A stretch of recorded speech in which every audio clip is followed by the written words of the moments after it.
ഗാർഹിക തൊഴിലാളികളുടെ ഒളിച്ചോട്ടം തടയുന്നതിന് സൗദി അറേബ്യയും ഗൾഫ് രാജ്യങ്ങളും നടപടികൾ ശക്തമാക്കാൻ ആലോചിക്കുന്നു. ഒരു ഗൾഫ് രാജ്യത്തെ വീട്ടിൽ നിന്ന് ഒളിച്ചോടുന്ന വേലക്കാരി പുതിയ തൊഴിൽ വിസയിൽ GCC രാഷ്ട്രങ്ങളിൽ പ്രവേശിക്കുന്നത് വിലക്കാനാണ് ഗൾഫ് രാഷ്ട്രങ്ങൾ സംയുക്ത നീക്കം നടത്തുന്നത്.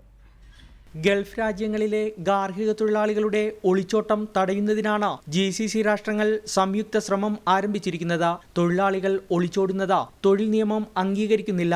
അവകാശ നിഷേധമോ മോശം പെരുമാറ്റമോ തൊഴിലുടമകളിൽ നിന്ന് നേരിട്ടാൽ നിയമപരമായി പരിഹാരം കാണുകയാണ് വേണ്ടത്. അല്ലാതെ ഒളിച്ചോടുന്നത് പരിഹാരമല്ലെന്ന് തൊഴിൽ മന്ത്രാലയം പറഞ്ഞു. ഒളിച്ചോടുന്ന ഗാർഹിക തൊഴിലാളികളെ കരിമ്പട്ടികയിൽപ്പെടുത്തുന്നത് ആലോചിക്കുകയാണെന്ന് തൊഴിൽ മന്ത്രാലയം വ്യക്തമാക്കി. കരിമ്പട്ടികയിൽ ഉൾപ്പെടുന്ന വേലക്കാർക്ക് മറ്റൊരു ഗൾഫ് രാജ്യത്തും പുതിയ തൊഴിൽ വിസയിൽ പ്രവേശിക്കാൻ കഴിയില്ല.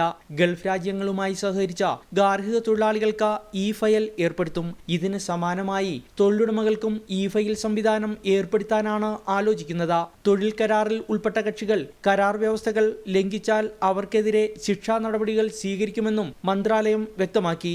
ഗൾഫ് രാജ്യങ്ങളിൽ ഗാർഹിക തൊഴിലാളികൾക്ക് ഏകീകൃത തൊഴിൽ കരാർ നടപ്പിലാക്കും. ഈ രംഗത്തെ പ്രശ്നങ്ങൾക്ക് പരിഹാരം കാണുന്നതിന് ഗൾഫ് രാജ്യങ്ങളിലെ ചേംബർ ഓഫ് കോമേഴ്സുകൾ ശ്രമം ആരംഭിച്ചിട്ടുണ്ടെന്നും മന്ത്രാലയം അറിയിച്ചു.